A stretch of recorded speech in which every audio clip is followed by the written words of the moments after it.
Hello everyone नमस्कार जय Jagannath Shrikrishna Odia channel को आपण मानक स्वागत।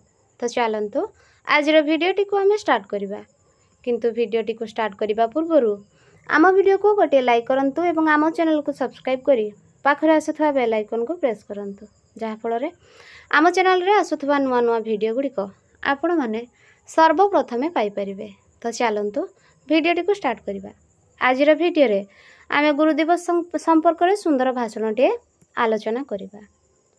तो चलतु भिडटी को स्टार्ट करिबा।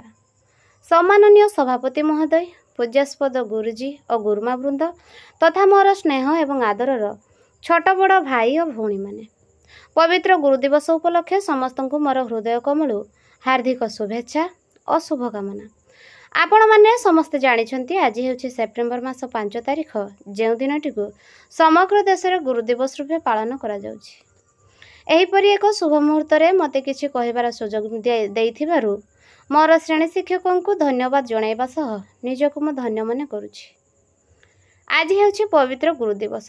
गुरु शब्दटी सुनिबाकू अत्यंत छोट, दुईटी अक्षरर मिलन मात्र, किंतु गुरु प्रत्येक व्यक्ति जीवन रे एक महत्वपूर्ण भूमिका ग्रहण करिथांती, जे प्रत्येक विद्यार्थी को अंधार रूपक असत पथरु निवृत्त करी आलोक रूपक सत्पथर पथिक हेबा पई मार्ग दर्शाई थांती।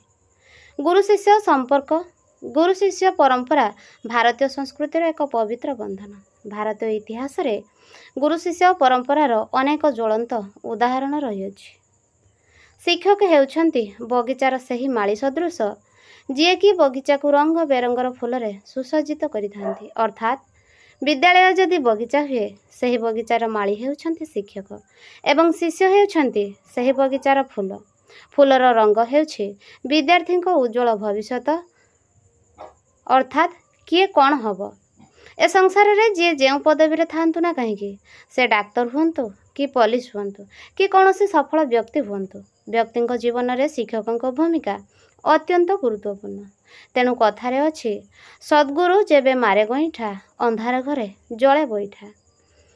पुणी कबीर दास कहिछंती, जेतेबेले गुरु एवं भगवान दुई जण जाक आपनक सम्मुखरे छिड़ा होइछंती तो आपण सर्वप्रथमे काहाकू प्रणाम करिवे?